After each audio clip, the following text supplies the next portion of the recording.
We'll continue from last week. Last week was our first class on the Hasidim, and we began really talking about the Baal Shem Tov.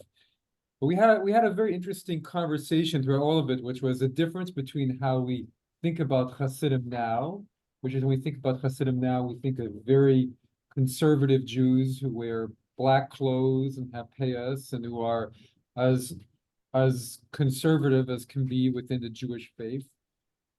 And the original spirit of the Hasidim, which is what I'm really trying to bring through this class, who were very open and who were trying to change Judaism. They weren't trying to conserve and make Judaism as, not change anything as they are now. Right now, they wear the clothes that they used to wear 200 years ago. But back then, they were changing so much that the other Jews said, we're not going to marry our children off to the Hasidim, and we're going to burn their books, right? They used to burn the Hasidic books. There used to be street battles between the Hasidim and the Lithuanians.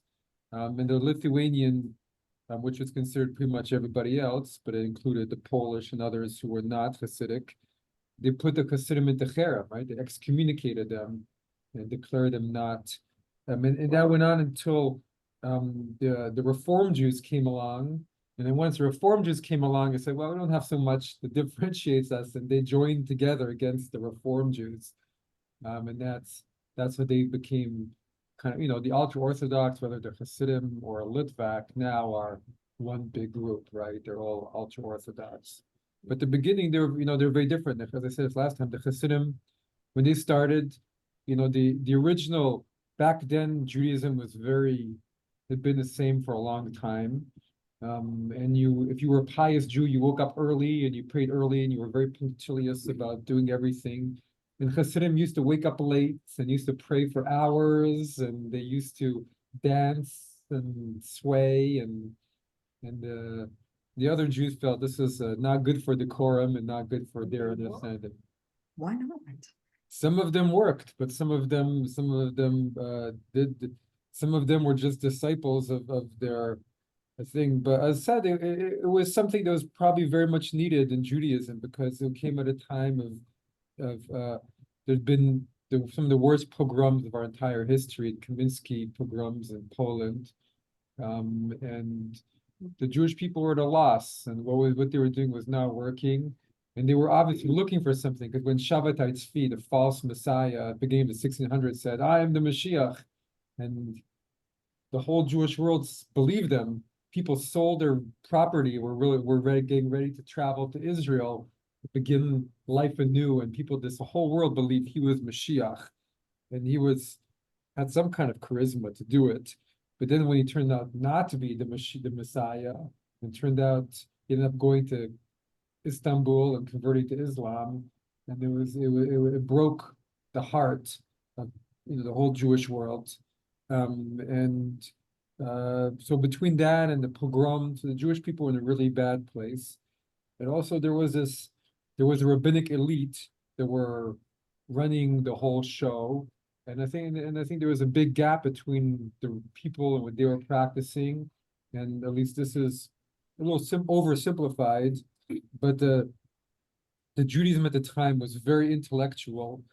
It was, so if you look at it first, you have the Talmud, right? For example, and the Talmud is a huge body of work with all kinds of different passages. And then you had people who came and they wrote commentary on what exactly the Talmud meant. But then at a certain point in the Middle Ages, you had the Tosafot in France and other places that said, well, if you have this part of a Talmud that says this and this part of a Talmud says that, how do you harmonize those two parts of a Talmud? And then they started to get, well, what if this happened and this? And they got into what they call Pilpul, which has no ramifications to actually how you live. It was just creating more and more intellectual discourse, and that's what they were stuck in at this moment. And so came into Baal Shem Tov at this time of need and of longing of the Jewish people, and he was a very sincere person. He was a school teacher for many years. He used to take his students out into the Carpathian Mountains to teach them, and he said his favorite part of his whole day was hearing the children say Modeh Ani or Modani, I'm grateful to you, God, in the morning, their first blessing. And he was a very humble guy. And people were drawn to him. And I shared this story last time of how, to give an example of what he was like much later when he already had, I'm not gonna say the whole story in detail again, but when he went to when he became well known and people started hearing about him, the person who would become his great disciple heard, well, there's this guy called the Baal Shem Tov who's supposed to have amazing new teachings. Let me go check him out. And so he traveled to him, and when he met him, the Baal Shem Tov just seemed like a very ordinary person. He didn't share any groundbreaking Torah, and he was about to leave when finally he got invited to the Baal Shem Tov study. And then the Baal Shem Tov said, well, I heard you know something about Kabbalah. And he said, well, and so he was going to show the Baal Shem Tov. He started reading and explaining it, and the Baal Shem Tov said, you know nothing. And then started to read it himself. And while he was reading, the other rabbi saw what the Kabbalah piece was talking about, which was angels suddenly appear around him. And he saw a great heavenly fire. And he said, everything, and the Baal Shem Tov said, everything you said is correct, but your learning had no soul. And so the other person decided to stay with him and to, what does it mean to study where you're actually experiencing what you're studying, where it's alive for you, everything you do has soul. And so that's kind of what the Baal Shem Tov was trying to bring to everything. Anybody have any, before we begin, this time we're going to be looking at some of his teachings, because what I really want to focus on is to show how his teachings were beautiful teachings that both worked with the Judaism. It wasn't a complete break after the false Messiah Shabbat. People didn't want something completely different. They needed to be connected to the old, but he brought out a lot of beautiful parts of the tradition. Anybody have any thoughts or comments? What year are we talking about? When was he around, Baal Shem Tov? Baal Shem Tov is the late 1600s and into the 1700s. Let me just look it up. We're not sure. He's one of those people, we don't know his exact date, but we think he was born 1698 and died 1760. Okay, and did he spend his last years in Poland? In Ukraine. He went to Mezhebich in Ukraine. Yeah. So that Mezrich would that be the same as Mezurich? Because not sure. Names are because that was almost like a 90% Jewish town in eastern Poland or Ukraine. How did you spell it? The Mezurich? Mezurich, yeah. Mezurich is Mieddzyrzec, but I know that when you look it up, they give different names, and one of them is like Mezrich. It's where my grandparents came from, and we went to that town some years ago. Interesting. Well, the Baal Shem Tov's town is Medzhybizh. Which I had close enough it could be, but it's different enough that it could be a totally different town. No, I thought when I looked it up, I thought that he spent his last years in Mezrich, which is. But there are different letters in the Polish alphabet too. Yeah. But these were Russian and Ukrainian. Yeah, sure. Yeah. Well, I just Yeah. Ukraine. Oh, his last years, yeah. Maybe he was. Well, the center where he spent was Mezhebich. That's really where he spent his most time. Died. Yeah, he died in Mezhebich. He was born in Okopi, but he died in Mezhebich.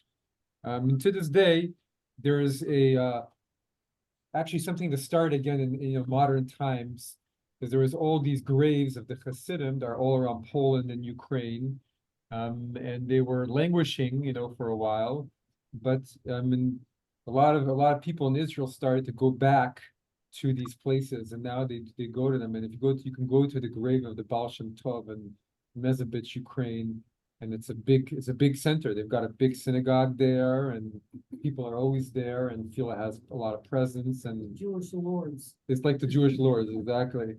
Well, actually, a family friend who's an Orthodox rabbi, and very involved in interfaith work. He wanted to get his second marriage. He wanted to get married out there, so he hired a bus and he went with 20 of his best friends, and they traveled around Ukraine, went to all these graves of the Hasidim. But so So of course, the big one is Rabbi Nachman, who we'll get to at some point. But Rabbi Nachman, the grandson of the Baal Shem Tov, his grave in Ukraine is in Uman, and every Rosh Hashanah you get, tens of thousands, if not more, of people who go there, spend Rosh Hashanah there. So there's modern connection too. Anybody else have any thoughts or questions before we continue on to some of the Baal Shem Tov's teachings? Okay. Well, I want to bring one last thing, which was we've had this whole interesting idea that came in last time, which was, well, how open were the Hasidim? How, really open were they in their thought? And the last text we read was that Baal Shem Tov talked about what he wanted to bring was love of God, love of Israel, and love of the Torah into Judaism. But I say that there's also a universal aspect, and we'll see if we can see it. And a lot of these teachings could have come from they've become part of the world mystical tradition. They've got that kind of sense that there are people who are not Jewish who really love Hasidic tales and Hasidic teachings because they're really about the life of spirit, and they speak to everybody. She's Kabbalah, but Kabbalah is kind of like that too. But their Kabbalah is kind of like the Los Angeles version of Kabbalah, where you have to pay money to have access to any part of it, and it guarantees you long life, right? That's if you pay. You can buy holy water by the vial or by the swimming pool if you've got the cash to buy it. The Kabbalah. Well, no, they bless it themselves. But they have solid teachings too. Kabbalah Center also has solid teachings. Okay. We're in number 2. We read the first one last time, and now we're going to go to number 2, Baal Shem Tov. And go ahead. Silence is very beautiful because in silence one can contemplate the greatness of God and bind oneself to God more than one can bind oneself through speech. So how does this strike you compared to Judaism's typical kind of way of being? Does this feel different?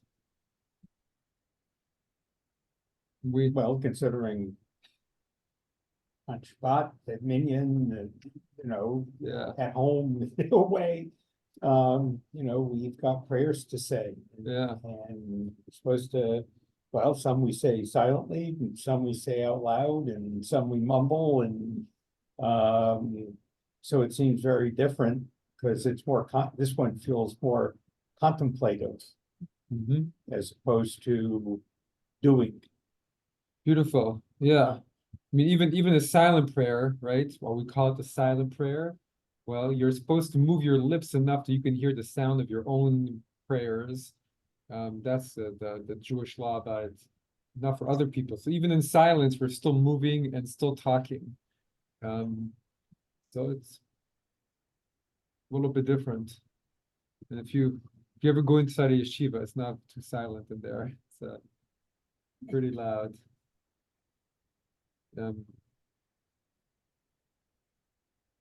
What where would be the space for the silence then in Judaism?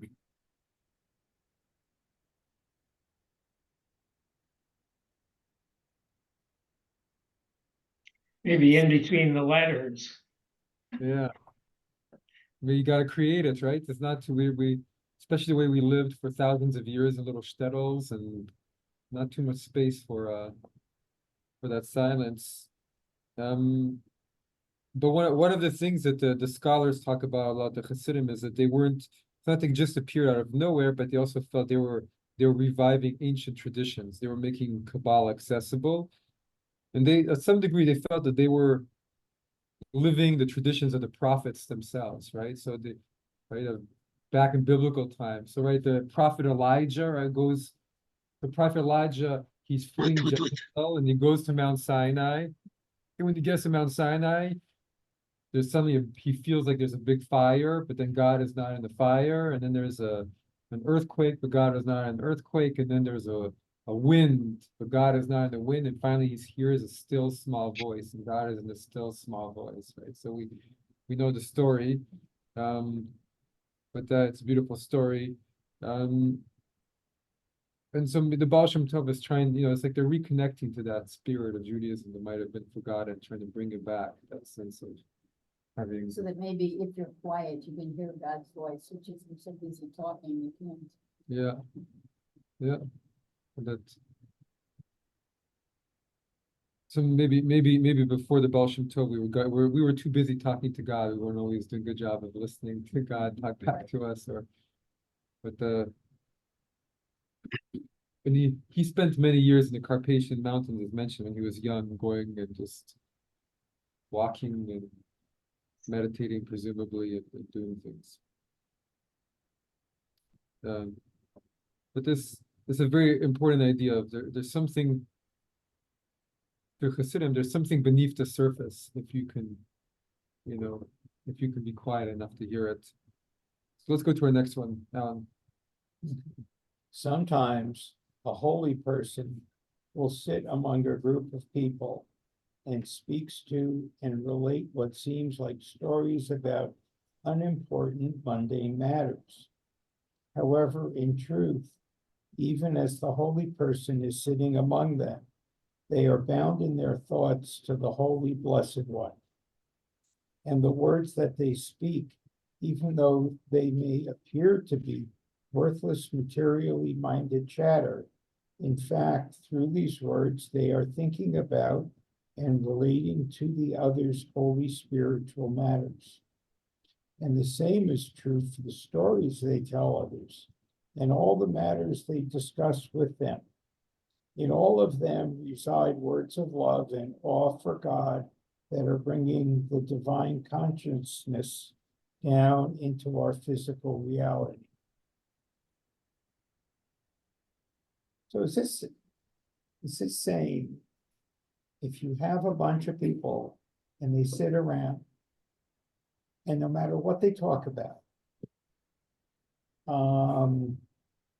if they don't have a holy person, then they're not saying anything of importance. But if there is a holy person and they say those same words the same way, that's okay. That's good. Is that That's some good Talmudic logic. What does everybody think? Is it saying that? I'm not sure it's saying that at all. They're talking about bringing the divine consciousness. That was the language, bringing the divine consciousness down. Now, what's the divine consciousness that it can come down? How do you bring it down? What does it feel like when it comes down? I mean, all of those things were contemplated by this particular group. So perhaps it comes down in between the words, or it comes down outside of the words. It's transcendent to the language itself. And I think that's what they're listening to in these groups. They're listening to something that's beyond the language itself. And can you listen to something that's beyond language? Do you see something that's beyond language? How do you get to what's beyond language, which people might call the spiritual realm? And go ahead, Charles, did you want to say something? Oh, no, I was saying that sometimes you can talk about very simple things, and if you think about it, there's some deeper meaning to it. You can talk about at least sometimes that's how I feel. There's an example of something beyond. I don't have a specific example at this time, but they're just relations between people and what they're thinking, or there can be a deeper truth or something that's more profound in it. Over some of the things that happen in my family sometimes. Things happen, and it can be extended to a broader scale. But simple things can also be spiritual. Well, I think it's saying that, if a person, the quality of spirit that you bring into something is sometimes more important than the external part. So we all experience this, right? Sometimes when you're with someone with who you have a really nice connection or someone you really value, you could be talking about anything and it doesn't matter, but just the quality of your time together is so precious because you have you have the wonderful quality, you have wonderful space together. And other times you could be talking about, the most interesting stuff than other people and just feeling it feels dead to you, it doesn't feel alive. And so it's kind of saying that, and it's also saying, that story about the Baal Shem Tov, that when the other came to him and he was just talking about mundane matters, and he's like, what is he talking about? This means nothing. But there was something underneath that was being communicated. There was, and I think one of the things though that I think what maybe connect what Alan was saying is that what this democratizes to some degree, it does create this thing of a holy person, but everybody can become a holy person. So everybody can do that. Everybody's part of that work of bringing the divine into our physical reality if they want to. I mean, it's not only everybody can, but everybody does. Everybody just does it in different ways. That'll probably be the Hassidic response.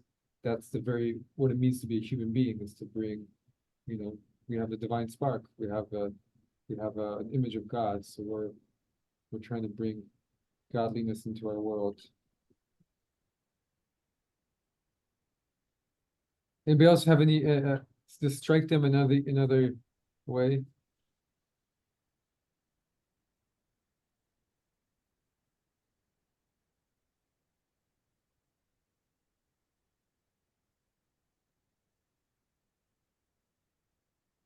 Okay. Let's move on to the next page. Norma, would you like to read first? Only if he is linked to God in his thoughts at all times, only then God will guide him. But if he is haphazard in his relationship with God, so God will be haphazard. I think it's interesting, like the computer. Yeah. What does that bring to you? What does that bring up to you? Well, it's, can you be unconsciously linked and then you Interesting. rather than consciously? It's hard. I think you walk on saying, I think I think about this.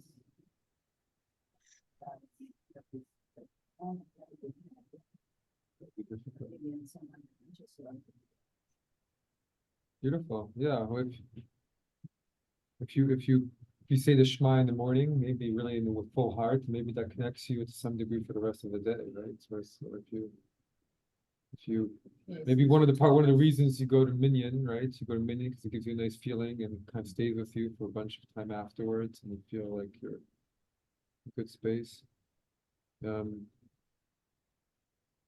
there's a story I've shared before of a different Hassidic, but it says, if you had a gem in your pocket that was worth 1 billion rubles, I'm not sure how much that is, then you would remember it all day long, right? You would remember it when you were eating your breakfast, you would remember it when you were going to the restroom, you would remember it when because you make sure it's still there, right? So same with if this is important to you, if you really think that being linked to the divine is powerful, then okay, so you have moments where you're more or less, sometimes unconscious, but then you would keep going back to it.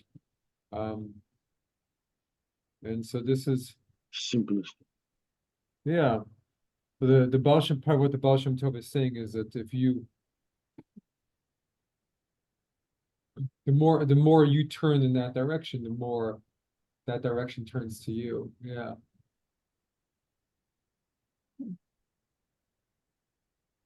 My father he laid tefillin every single morning at sunrise. And when I would watch him, and of course, you had to be silent because you could see that he was in a different space. It was a beautiful sight. And it was every morning. It was Saturday, he would go to synagogue, or Friday night. But during the week, at sunrise, that's when he was saying his prayers. Beautiful. But it's interesting because a lot of what the Baal Shem Tov is taught is stuff that is just kind of spiritual religion, and most of the Jews at the time of the Hasidim, for this particular one, would probably to some degree agree. Not even say, it's true. If you turn your thoughts towards God, and this is what all the blessings are about and everything, then but they didn't articulate it in quite as an overt way as the Baal Shem Tov did, and he made it all the most central thing. And he also guides it he also talked about very experientially. If you try and bring that presence into your life, and that presence will guide you. It was pretty, it was a direct kind of causality. If you come and pray in the morning and you pray with an open heart and your sincere heart, then that whatever brings into your life, then you carry with you for the rest of your day, and it'll help guide how you interact with people and think about things. And yeah. When I was younger, I got a long spiritual path, so I've always been interested in spiritual studying things, but what I've kind of discovered along those lines is a few years ago, I started praying every single morning, or most mornings. I try every morning, but it doesn't always work, but maybe 90% of the time.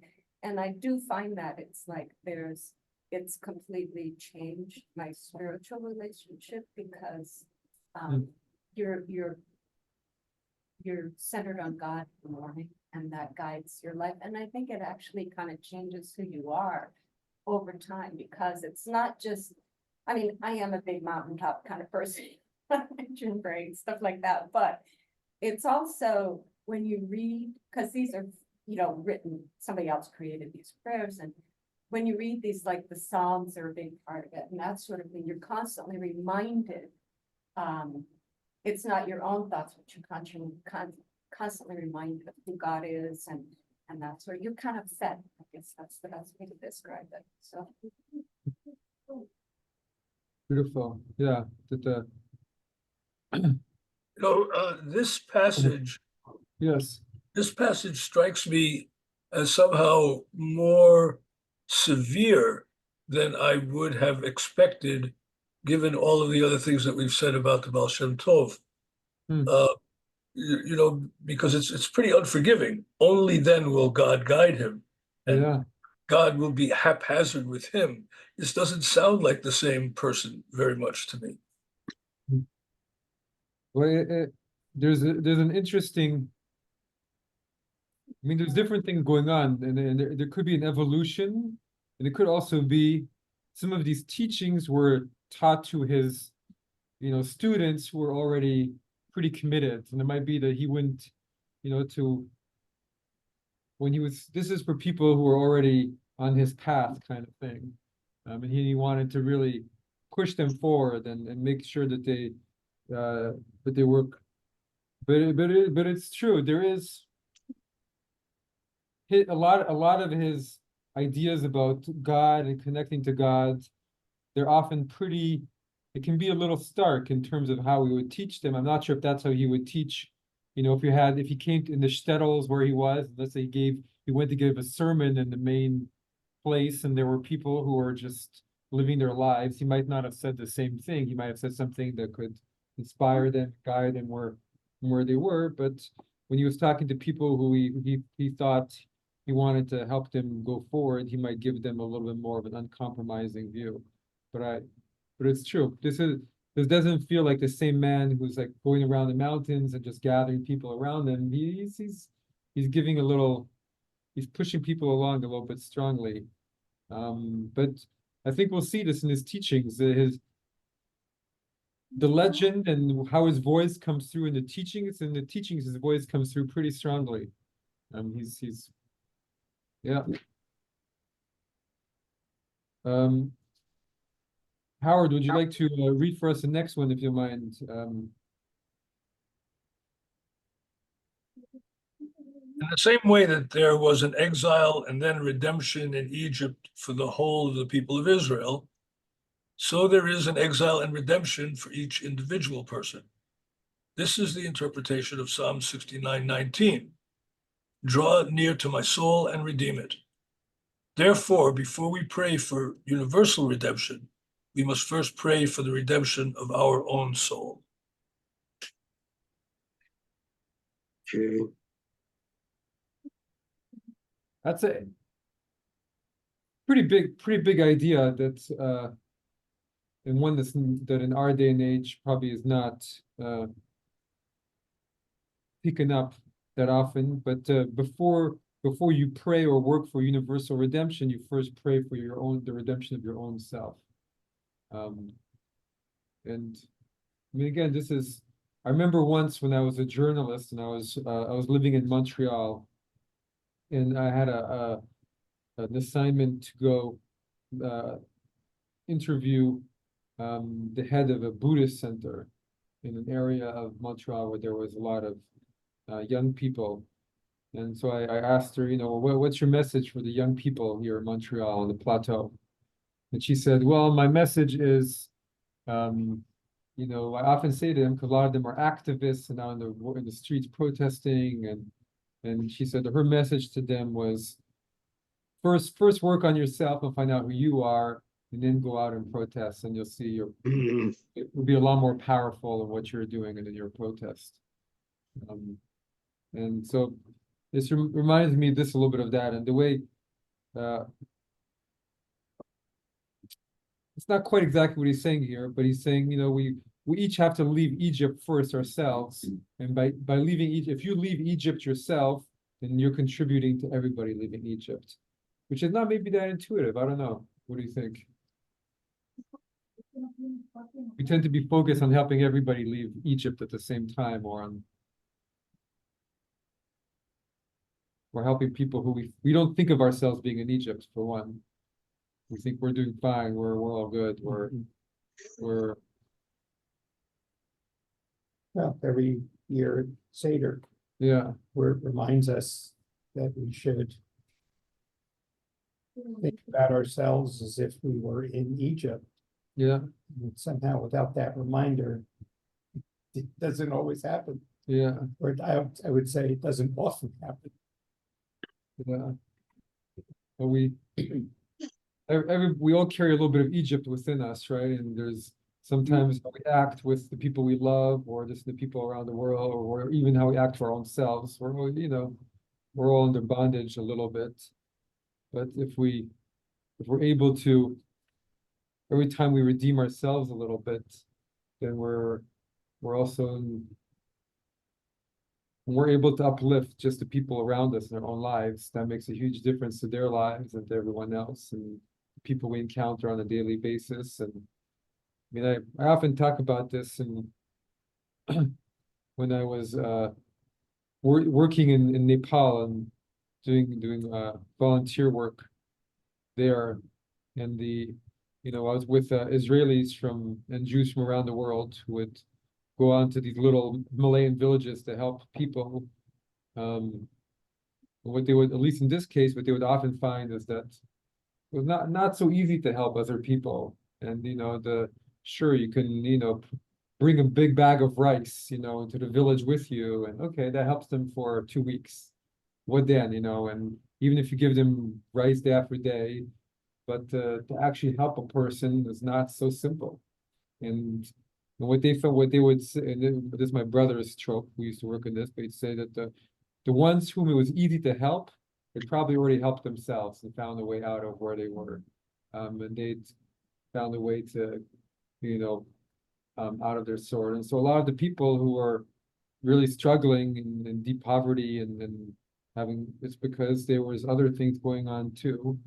And also a lot of the volunteers that went and spent time in these little villages, if you ask at the end who was more transformed, the people they had helped or the people that went to transform them, it was often the people who went there who were more transformed because they were, encountering this amazing other way of living. And but the going there and that the interaction between them sometimes was the most memorable thing that happened. So you helped them a little bit, taught them a little bit of this, and they taught you a little bit of that. But the quality of the interaction was at the was at the center of what was most memorable. Well, not always easy to do that's not always true. When I was 14, my whole family moved to India for 6 months. And my father, who was trained as a paramedic, was working with people who had vitamin A deficiency in the slums of Calcutta, which is where we lived. And they'd lost vision and everything. And there it was very direct, right? They would come, give them a shot, and they'd be better. And you teach them 3 or 4 rules of how to get more vitamin A.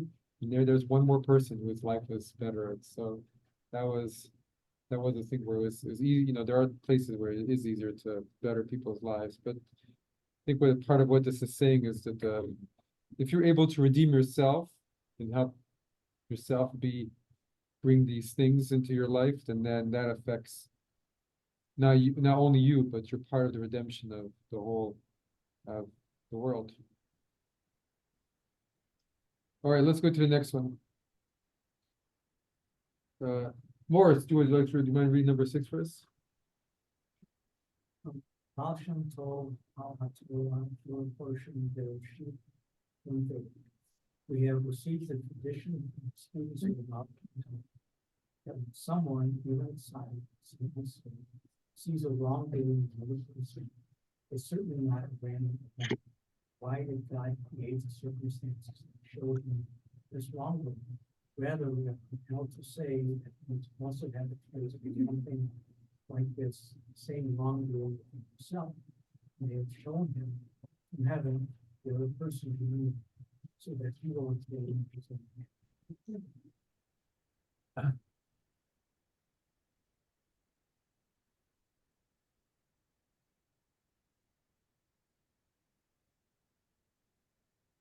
Howard, does that seem harsh to you?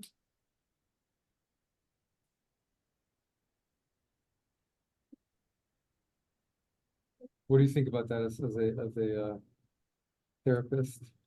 Well, I was just thinking as it's, because this is exactly it, that, what many of my clients come in complaining about their partner or their sibling is exactly what's wrong with them. Yeah. It's projection. Yeah, And so if they could see that, and when they do see it, then they'll start looking at themselves rather than trying to blame it on somebody else. Hmm. And that's really amazing. do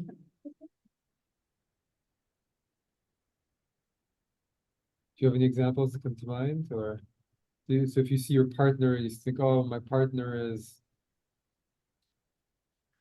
not being loving enough or something. Well, it's even more, loving stuff is that very critical. Yeah, And it's usually, I remember I used to be in a therapy supervision group. yeah, And this one woman would constantly be pointed out to me why she picked on me. This was like 50 years ago.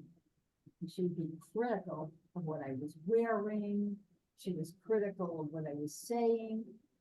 So I became friends with her. yeah. Find out what it was. I found out she was Israeli. Oh. Her mother Yeah, always criticized her because she was a PhD, not an MD, like her brother who was killed in the war. got it. So what she did was project on those bad feelings onto somebody who she thought would be easy to take it, but I wasn't gonna take it. But that helped me too. Hmm. To learn that people do this. But- We all do it. It's a beautiful teaching that, right, everything, some degree, it's saying everything that happens is there to help you see what's in yourself. So, yeah. Our kind of, our eyes and she's under Yeah, before she can see it, so yeah. I think it's kind of relates to. Definitely.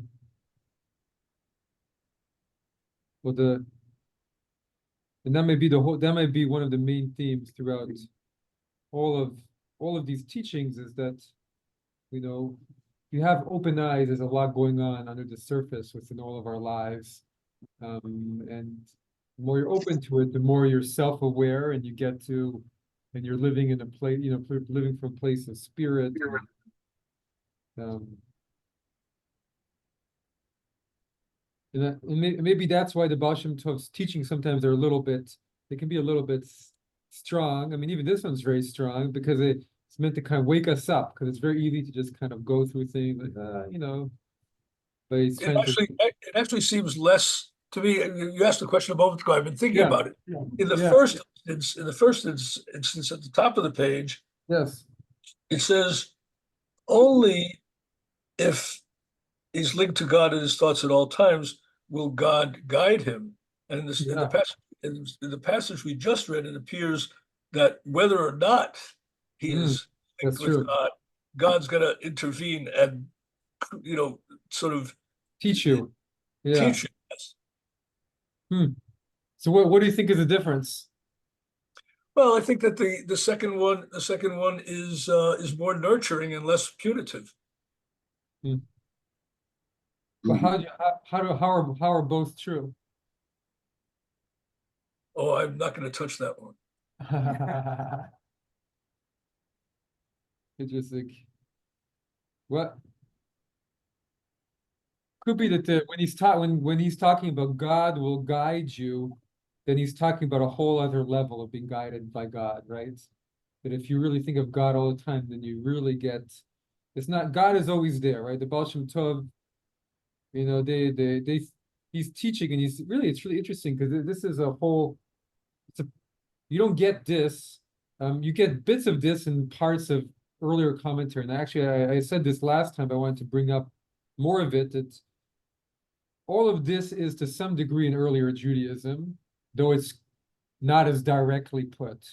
And if you look at all the traditional commentators, let's say there are 6 or 7 traditional commentators, Rashi, Ibn Ezra, Rashbam, Ramban, Nachman, anyway. But out of all of them, you have Nachman and these Ramban who would always give the more spiritual interpretation of the Torah, right? So it was always there, but he would always make it very complex because he didn't want everybody to understand. He was trying to be secretive about it. And Maimonides would too, but the Hasidim, they were just very direct. They were saying it's time to teach people this deeper mystical stuff, and they'll just bring it out, and they wanted to bring it all out for everybody to have access to it. And they didn't want all they wanted a lot less of the complications, right?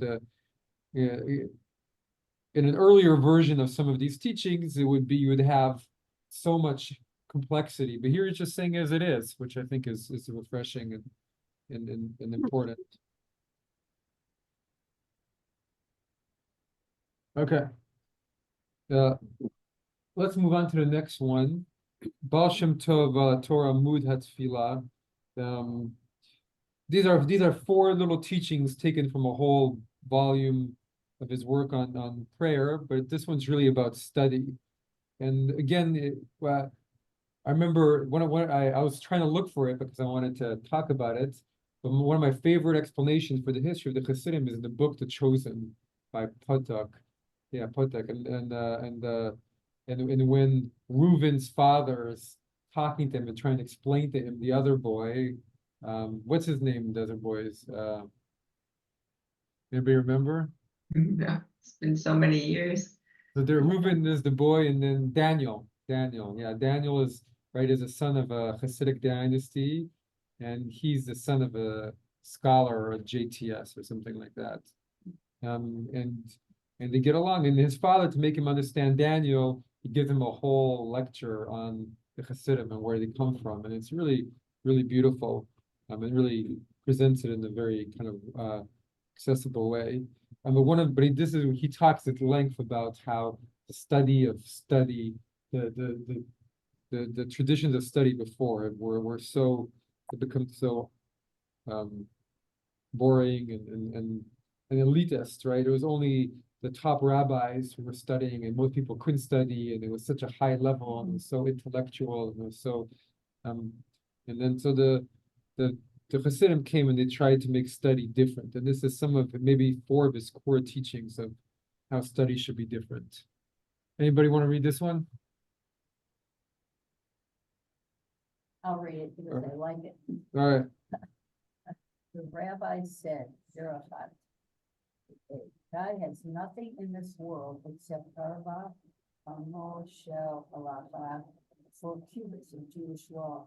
When we sit down to learn, we should think in our hearts that God has been contracted into this very space where we are learning, and that our learning brings God's presence into the room. And to me, this is the answer to number 4. Hmm.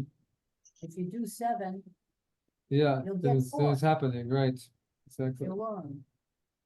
And if you learn with some of this kavana, right, or some of this approach. Trying to get people to come and learn, that's my mission in life, and they don't get it. So I should stop. Don't stop. All right, keep on going. 2, each hour that we learn, we should break for a few minutes and link ourselves to the Almighty. During the learning, we need to remind ourselves before whom we are learning. We need to keep reminding ourselves of the divine presence at every moment and every hour, because the learning process can sometimes distance us from God. When we are learning a passage from a particular rabbi, Hassidic master, or Kabbalist, we should visualize in our minds that this person is right there before us teaching us. As he speaks, we visualize that we are drawing into ourselves the divine livingness in his words. And whenever we reach a point of understanding from the teaching, we visualize that we are drawing the spiritual force of this understanding into ourselves. Last one's been paraphrased, but so it's only a work, but this is a beautiful idea by Baal Shem Tov, I always thought. But if you're studying, you have to imagine that the author of that book is there. So if you're studying the Torah, you can imagine that Moses or God is there with you and kind of studying with you. Or if you're studying some bit of Talmud, you can imagine all the rabbis are inside that Talmud, are kind of sitting with you in the room and doing their thing with you. And it kind of makes it pretty alive if you take a moment before and try and imagine that.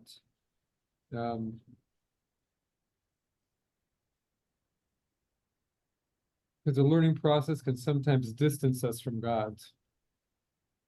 How do you think that learning can distance us from God? Well, learning is intellectual, and to approach the divine, you need to have a spiritual eye. So I can see how intellectualism can be substituted, or at least can be used in place of spiritualism, particularly in Judaism, where the emphasis on study is so deep. We as Jews, we're not taught how to be spiritual necessarily. I think that's something that we have to come to individually, right? Because we tend to pray as a clan. We tend to ask forgiveness as a clan, as a family. So I can see that. Intellectualism is not spiritualism. But also sometimes when we're trying to take apart some of the things that we're studying, Yeah, we get way too intellectual. Talking about, yeah, lay out things instead of something just simple. speaks to. Yeah, no, I think the Baal Shem Tov would agree with you, and that's what he was trying to bring, which was, well, why are we doing this in the first place? And that's what is the purpose of the study? And there was again, this is in my mind, but I think in our conservative movement, those who were really the creators of the movement in America, who were the JTS great masters, right? They went to the Jewish Theological Seminary in New York, and a lot of them were geniuses. I mean, in the old country, some of them knew the Talmud by heart, and David Weiss Olivny, and some of the others, but they had a spiritual life because they saw it among the place where they grew up, so it was natural to them. And I think that as they passed that on, they they were trying to live in a world that was both Jewish, but also in the mainstream world, and there was a kind of very strong rational side to their Judaism. They passed on the intellectual excellence, which is great because we have a very strong intellectual basis to conserve Judaism, but they didn't pass on, that spiritual way that they all took for granted and that they had just from their own upbringing in the old country. And so they only passed it on a little bit, and then very quick that was lost. And you need a good intellectual foundation for a movement to be successful, but you also need spiritual juice. If not, people go elsewhere to where they're finding that spiritual juice. So that's the wish there yeah, go ahead. This morning, we talked about, like, the living gentry Yeah, now. yeah, And yeah. we talked about, giving the Torah, and that the first thing that the Interesting. Jews did was accept the Torah of God and do it. So I would think that you have to, if you wouldn't have that spiritual, feeling Yeah, right away, yeah. it was something that they'd have to develop. Beautiful. I like that. It's a very hopeful, so we've so maybe this is what it means to be the conservative movement. We developed the intellectual foundation over 70, 80 years, and we developed organizations, and now we have to develop the other sides, and some other movements maybe have the opposite work to do, or from other places, but yeah, you do first and you build and then you try and fill it.